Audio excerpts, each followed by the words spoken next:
Irmãos amados, Deus verdadeiramente está neste lugar. E este Deus presente é o Deus que fala pela sua palavra, e a sua voz é poderosa. A sua voz despede chamas de fogo. A sua voz faz tremer o deserto. A minha oração é que nesta manhã o Espírito de Deus tire o tampão dos nossos ouvidos. Que nesta manhã o Espírito de Deus tire a venda dos nossos olhos. E que nós ouçamos o que Ele tem para nós. Eu vou ler o mesmo texto que foi lido já neste culto.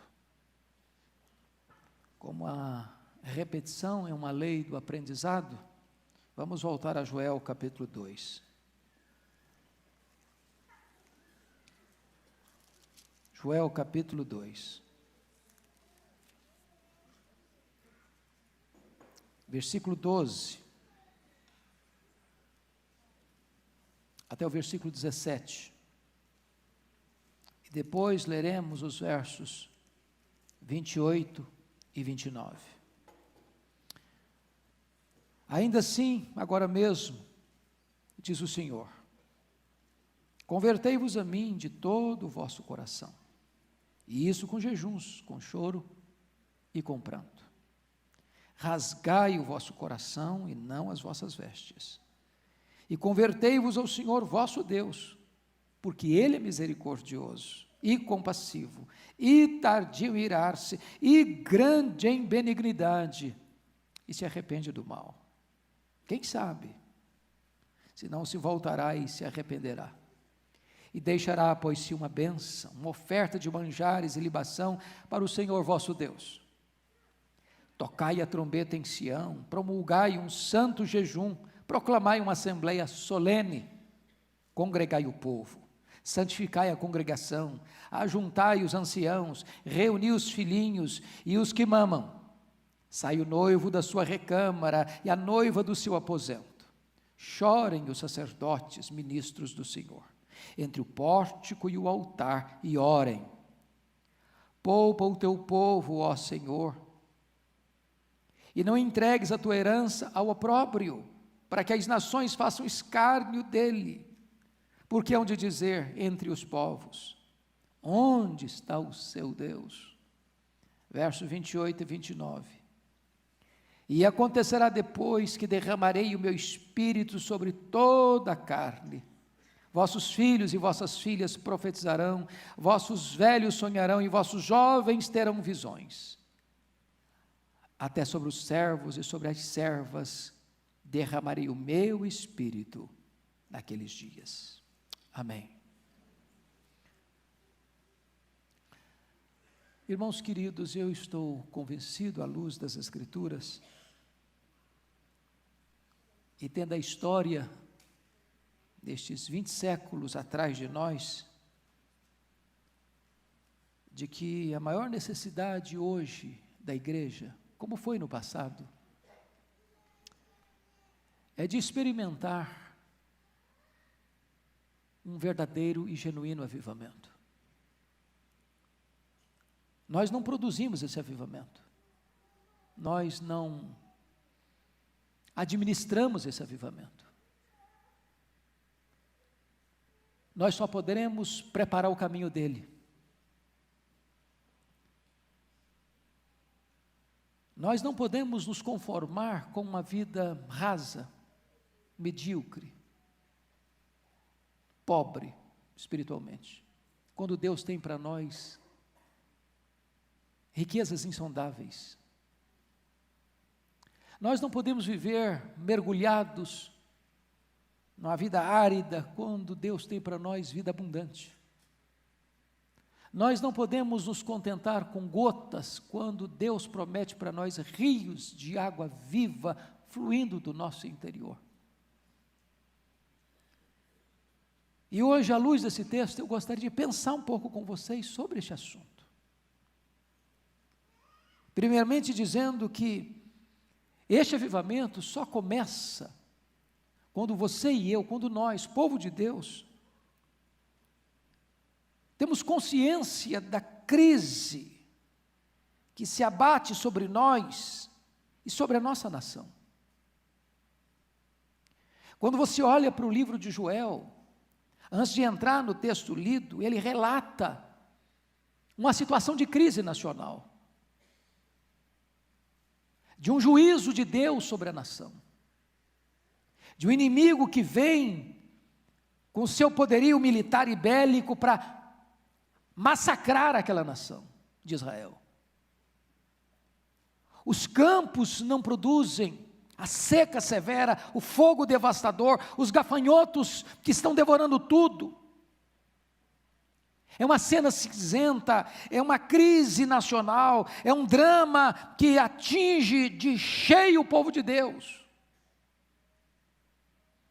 E quando eu olho hoje para o Brasil, para o mundo, não importa a condição econômica do país ou das nações, há uma crise, irmãos. Crise moral, crise espiritual, afronta contra Deus, zombaria contra Deus, os valores invertidos, a justiça sendo violentada, a moral sendo arrastada na lama, o mundo rendido ao pecado e à miséria.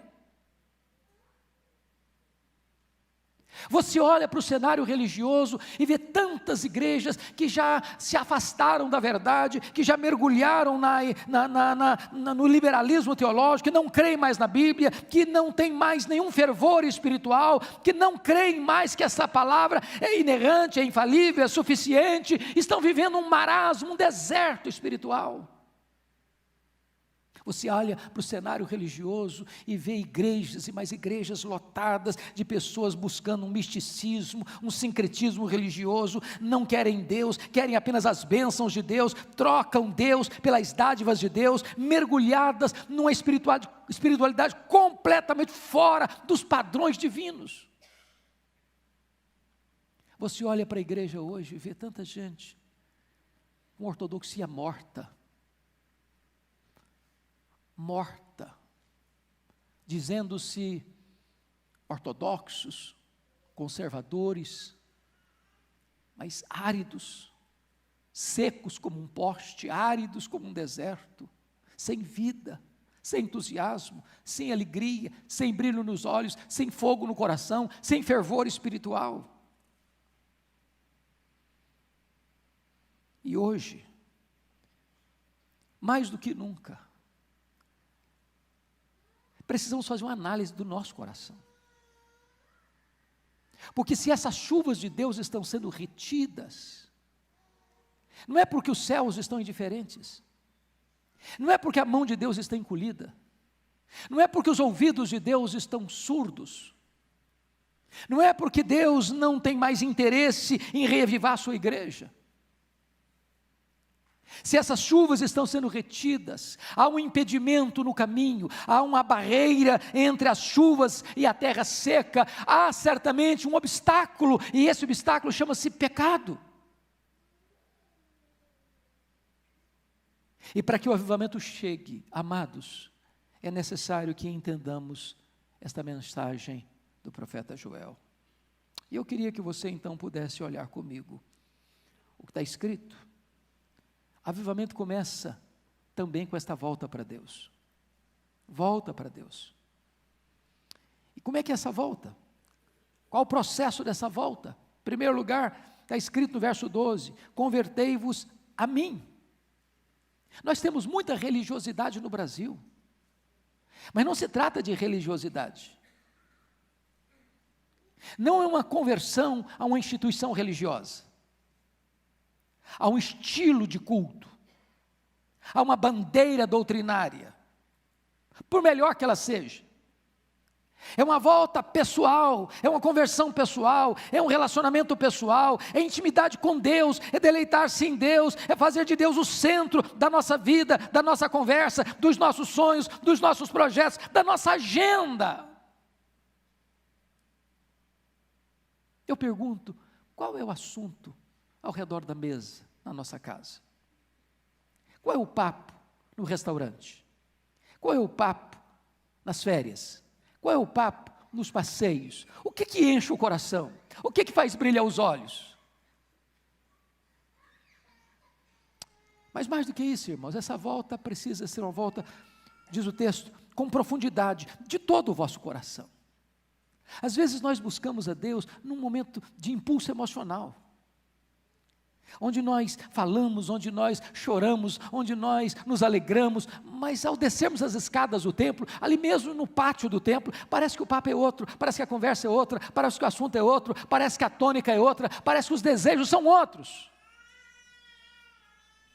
Não é uma busca rasa, não é uma busca superficial. O povo foi alertado pelo profeta Oséias: ó Israel, o seu amor por mim cedo passa. O texto prossegue e diz que essa volta tem que ser uma volta com diligência. Por isso ele diz: convertei-vos a mim com jejuns. É quando desejar encontrar com Deus é mais urgente, mais necessário do que se alimentar. É quando você, em vez de ter fome dos prazeres das coisas boas da terra, você substitui as coisas boas da terra por aquele que é o doador das coisas boas da terra, e você tem mais fome de Deus do que fome das coisas boas que Deus deu. O profeta diz que essa volta tem que ser com o coração quebrado. Convertei-vos a mim, com choro e com pranto. A não ser que eu entenda a santidade de Deus, e a não ser que eu entenda a pecaminosidade do meu coração, meus olhos estarão secos. Secos. E nós estamos buscando a Deus com os olhos secos demais, enxutos demais, com o coração duro demais. Oh, se nós pudéssemos ter os olhos abertos para compreendermos a graça de Deus, o amor de Deus, a sublimidade de Deus. Talvez o homem de mente mais brilhante que a América já produziu, Jonathan Edwards, narra que certa feita ele caminhava, andando a cavalo pelas estradas, indo pregar. Ele foi tomado por um gozo tão inefável, por uma alegria tão indizível, que ele apiou do seu cavalo, abraçou o pescoço do seu cavalo e por longo tempo debulhava-se em lágrimas, meditando na sublimidade do amor de Deus por ele. O seu coração foi debulhado, a sua alma foi profundamente compungida e as lágrimas vieram, lágrimas de alegria, lágrimas de gozo, lágrimas de exultação por compreender quão maravilhosa graça o havia alcançado, quão grande o amor de Deus por ele. O profeta prossegue e diz assim: essa volta tem que ser uma volta sincera. Ele responde, ele diz aí para nós, você pode conferir no verso 13: rasgai o vosso coração e não as vossas vestes. Por que ele diz isso? Porque dentro da espiritualidade israelita, numa hora de um pânico, de uma declaração muito chocante, ou de uma realidade muito dura, o povo rasgava as vestes. E rasgar as vestes passou a ser sinônimo de quebrantamento. E de repente essa espiritualidade cênica, teatral, começou a substituir a verdadeira espiritualidade do quebrantamento do coração. O que Deus quer não é uma coisa cênica, teatral, apenas para os homens ficarem impressionados. O que Deus quer é que o coração, lá internamente, seja rasgado numa volta para Deus com profunda, plena e completa sinceridade. Mas notem mais, o profeta está mostrando para nós a urgência desta volta. O versículo 12 começa assim: ainda assim, agora mesmo. Ainda assim por quê? Porque a crise está chegando, porque o juízo está vindo, porque a nação está sob um severo juízo que vai devastar a nação, na porta de entrada do juízo, na hora H, onde o juízo vai ser derramado. Deus diz: ainda assim, agora mesmo, é possível reverter esse quadro, é possível mudar esse cenário terrível, é possível voltar-se para Deus e Deus suspender o castigo e derramar a sua misericórdia. Oh, irmãos, quando o povo de Deus se volta para Ele com o coração quebrantado, muita coisa pode ser evitada na nossa vida, e Deus suspendeu o juízo, e Deus, na sua ira, lembrar-se da misericórdia, e reverter a situação, trazendo para o seu povo um grande reavivamento espiritual. Mas Ele dá um encorajamento para você se voltar para Ele, nessa hora de urgência. Olha comigo o versículo 13b, e convertei-vos ao Senhor vosso Deus, porque Ele é misericordioso e compassivo, e tardio em irar-se, grande em benignidade, se arrepende do mal. O que é avivamento, irmãos? Nas palavras do profeta Abacuque, avivamento é Deus lembrar-se da sua misericórdia na sua ira.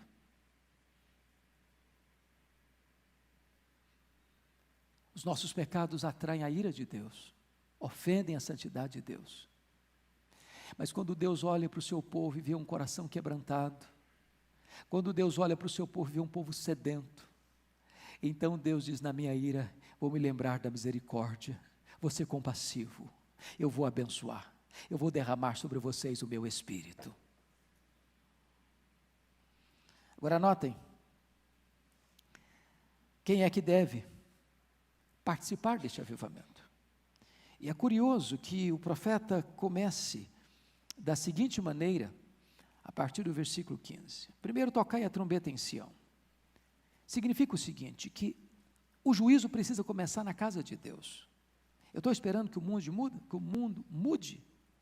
Eu estou esperando que os drogados sejam libertos, eu estou esperando que os ébrios sejam sóbrios, eu estou esperando que os adúlteros tenham vida santa, eu estou esperando que os homens desonestos sejam íntegros, eu estou esperando que o governo seja íntegro, eu estou esperando que a faxina seja feita nessa nação. Deus está dizendo o seguinte: pois eu vou começar esse processo dentro da igreja, eu vou começar esse processo na minha casa, é ali na minha casa, é dentro de Sião que a trombeta vai começar a ser tocada, porque o juízo começa pela casa de Deus. E ele começa dizendo o seguinte: promulgar um santo jejum, proclamar uma assembleia solene, congregai o povo, santificar a congregação. Então ninguém vai ficar de fora. Avivamento não é para os pastores, para os presbíteros, para os diáconos, para os líderes, para os professores. Avivamento é para todo mundo, é para a criança, é para o velho, é para o jovem, é para o adolescente, é para todo mundo é convocado, todo mundo é conclamado, ninguém fica de fora. E aí ele começa a nominar quem deve estar presente. Primeiro, quem tem que acertar a vida primeiro, ajuntai os anciãos. Quem são os anciãos? São os líderes. A igreja é o retrato da sua liderança. Nós, líderes, precisamos primeiro acertar nossa vida com Deus. Os primeiros a serem convocados nominalmente somos os anciãos, são os líderes. Depois diz o texto: convoque também os filhinhos. E aí ele faz uma distinção entre filhinhos e os que mamam, mostrando para nós que crianças tenras e adolescentes e jovens são chamados. Amados irmãos, leia a história da igreja e vocês vão ver que muitas vezes Deus levantou adolescentes para começarem grandes avivamentos espirituais. Nós não podemos subestimar o que Deus pode fazer na vida de um adolescente cheio do Espírito Santo. Eles precisam ser conclamados. Mas o texto prossegue e diz: chame também o noivo e a noiva. Ele está dizendo que mesmo que seja no dia do casamento, no dia das núpcias, este assunto é tão vital e é tão urgente, tão necessário, que é mais importante do que se casar, buscar de Deus um avivamento espiritual. Mas há uma palavra muito solene no verso 17 para os sacerdotes. Os sacerdotes eram aqueles que tinham duas funções específicas. Primeiro, cabia ao sacerdote ensinar o povo a lei de Deus. E cabia ao sacerdote interceder pelo povo. O sacerdote tanto levava a palavra de Deus para o povo, quanto se posicionava em favor do povo, orando a Deus por ele. Esse sacerdote é conclamado mais do que a orar, ele é conclamado a chorar. A chorar. E uma das coisas que Deus faz no tempo de avivamento, irmãos, é pôr esse peso no coração dos pastores. Esse peso, essa dor. E a oração é esta. Prestem bem atenção, versículo 17: poupa o teu povo, ó Senhor. Poupa a tua igreja, ó Senhor. Poupa em que sentido? Poupa em que sentido? E não entregues a tua herança ao opróbrio, para que as nações façam escárnio dele. Olha para as nações, irmãos. Muitas igrejas hoje são mais conhecidas pelos seus escândalos do que por causa da sua piedade. Olha para as igrejas e vocês vão que os meios de comunicação de massa, os telejornais, os periódicos, os jornais, comentam mais acerca dos escândalos, dos desvios e das coisas loucas que às vezes acontecem na chamada igreja de Deus, do que falar da sua piedade, do seu exemplo, da sua vida de santidade. E esse sacerdote está orando: Deus, não entregue o teu povo ao opróbrio, não permita que o povo achincalhe com a tua igreja, não permita que o teu povo seja motivo de zombaria lá fora, Senhor, não permita que as pessoas façam escárnio do teu povo, por uma razão simples, ele diz no verso 17, porque a pergunta que os ímpios vão fazer é esta: onde está o seu Deus? Onde está o seu Deus? O sacerdote está chorando, irmãos, porque quando a igreja é achincalhada lá fora, é a honra de Deus, é o nome de Deus, é a santidade de Deus, é a glória de Deus que é atingida.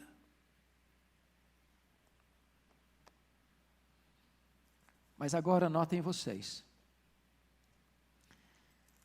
que depois que o povo de Deus se volta para Deus, versículo 18, reverte a situação. Então o Senhor se mostrou zeloso da sua terra e fez o quê? Compadeceu-se do seu povo. E se você prosseguir na leitura, você vai ver no verso 19, que em vez de gafanhotos, o fogo e a seca destruir, vai ter prosperidade. E eu vos envio o cereal e o vinho e o óleo, e deles sereis fartos. Em vez de você encontrar os exércitos inimigos marchando contra o povo para destruí-lo, você lê no verso 20 que Deus vai dar livramento, mas o exército que vem do norte, eu removerei para longe de vós. Em vez da seca assoladora, você vai ler no verso 23, que Deus promete chuva. Alegrai-vos, pois, filhos de Sião, regozijai-vos no Senhor vosso Deus, porque Ele vos dará em justa medida a chuva, para descer como outrora a chuva temporã e a chuva serôdia. Em vez de você ser tomado, saqueado, espoliado, o que Deus promete é restituição no versículo 25, restituir-vos-eis os anos que foram consumidos pelo gafanhoto brigador, pelo destruidor e pelo cortador, e o meu grande exército que enviei contra vós outros. Se você percebe, é que Deus estava longe do povo por causa do seu pecado, porque o pecado faz separação entre nós e Deus. O que você encontra agora é a presença de Deus no verso 27, sabereis que eu estou no meio de Israel, que eu sou o Senhor vosso Deus, e não há outro, e o meu povo jamais será o quê? Envergonhado. Louvado seja o Senhor. Quando há arrependimento, a reversão do juízo que devia cair sobre o povo, Deus reverte isso e manda bênção.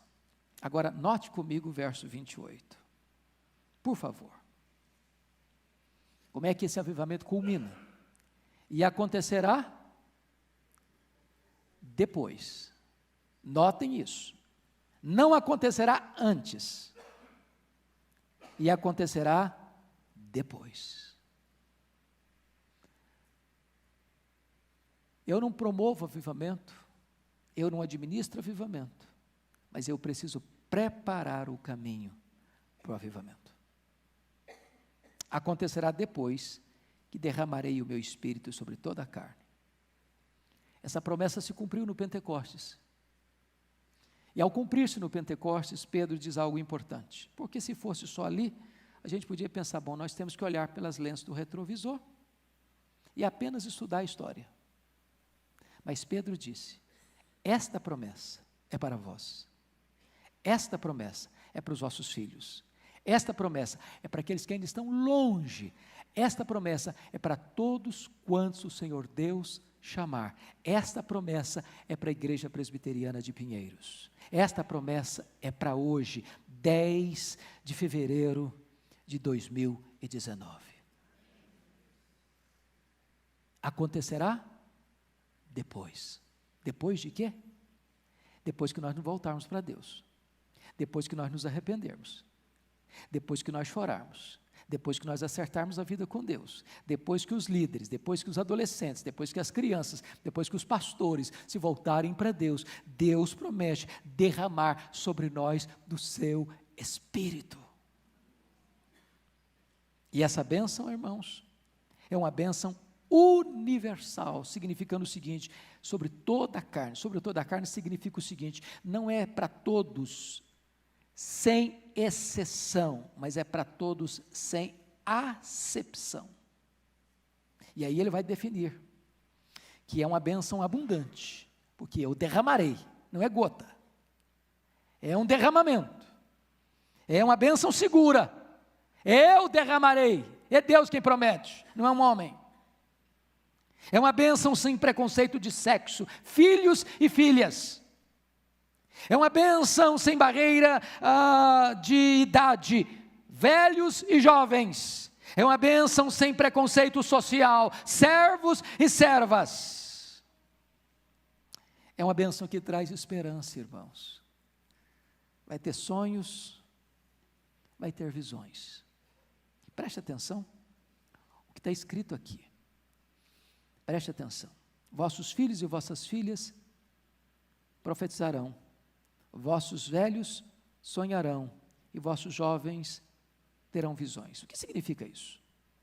Se você convive ou já conviveu com uma pessoa bem idosa, via de regra, você vai perceber que essa pessoa faz do seu passado a sua maior glória. Ela conta com muita empolgação as coisas do passado. Eu me lembro do meu pai me contar as histórias mais empolgantes e contar às vezes, 2 vezes no mesmo dia, a mesma história com a mesma empolgação.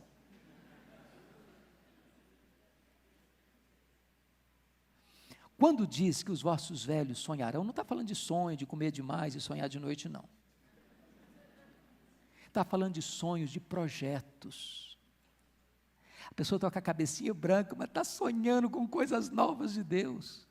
Em realizar coisas novas para Deus. Ele não está olhando apenas pela lente do retrovisor, ele está olhando com a visão do farol alto. Eu quero mais de Deus, eu quero mais para Deus. Ele não deita numa cadeira de balanço, ele não deita numa rede, ele não pensa em parar, em se aposentar, porque não tem aposentadoria no reino de Deus. Quando você está cheio do Espírito Santo, você quer mais de Deus, mais de Deus, não importa a idade que você tem.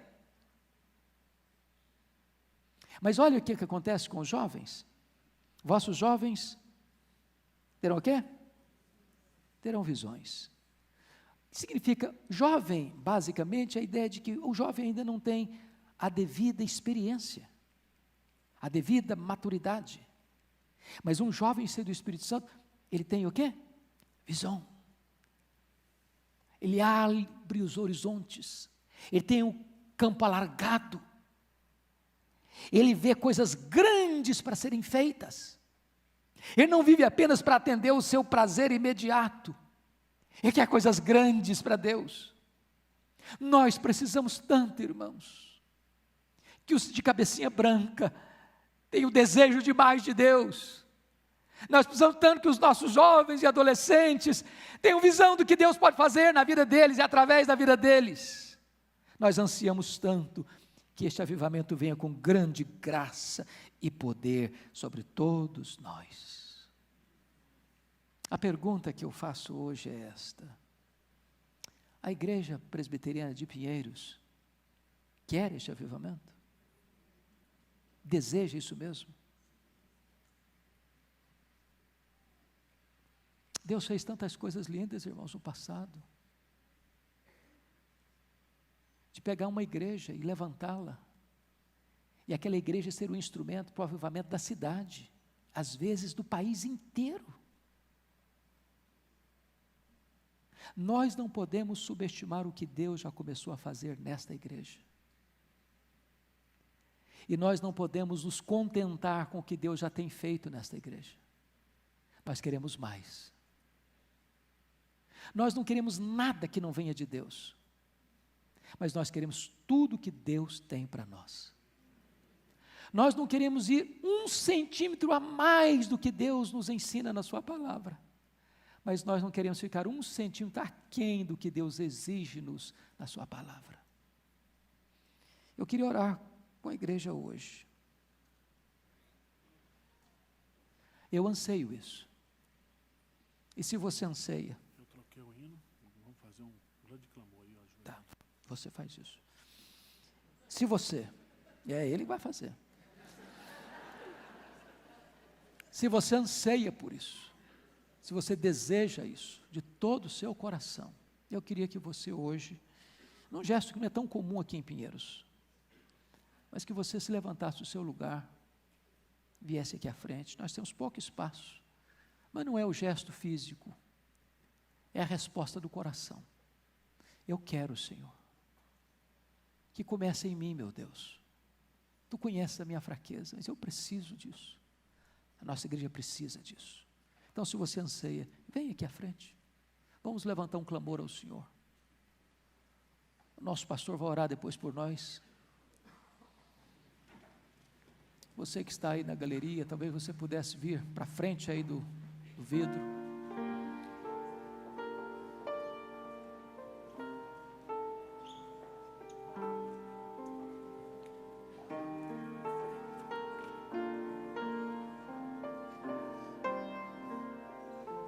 Se Deus se agradar de nós, coisas grandes e portentosas podem acontecer.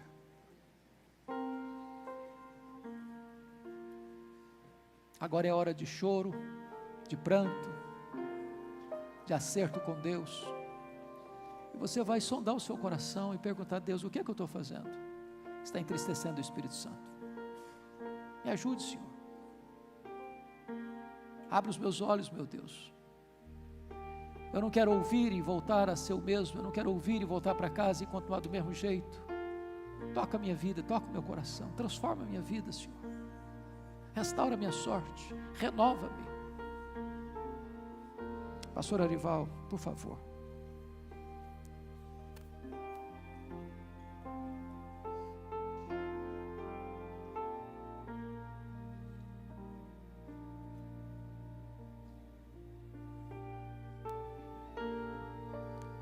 Senhor Deus, nós estamos aqui diante de Ti, Senhor, para chorar os nossos pecados, para reconhecer diante de Ti as nossas fraquezas, as nossas omissões, para clamar ao Senhor misericórdia. Nós nos apropriamos dessa palavra de Joel neste momento. E nós queremos clamar a Ti. Todos aqui, as nossas crianças, os nossos adolescentes, os nossos velhos, jovens, adultos, todo mundo, Pai. Eu quero pedir também, Senhor, que toda a liderança, a começar da minha vida. Eu não quero ser melhor do que ninguém, Senhor. Eu não sou. Nossa igreja não é. Nós precisamos de Ti, Senhor. Nós precisamos dessa visitação, dessa santificação, dessa purificação que só o Senhor pode fazer. Só o Senhor pode fazer. E nós não temos medo de nos lançar nos Teus braços, porque o Senhor é o Espírito da verdade. A Tua palavra é a verdade. O Senhor vai nos conduzir, vai nos ensinar toda a verdade. Pai, faz isso agora, Senhor. Faz isso. Faz isso, Senhor. Para que o Teu nome não caia em opróbrio por causa do nosso testemunho. Para que o Teu nome não venha a ser ridicularizado na sociedade por causa do testemunho da Tua igreja. Mas que a Tua igreja seja sol, seja luz, seja sal da terra, seja relevante nessa sociedade, Senhor. Nós clamamos a Ti, Pai, em nome de Jesus. Amém.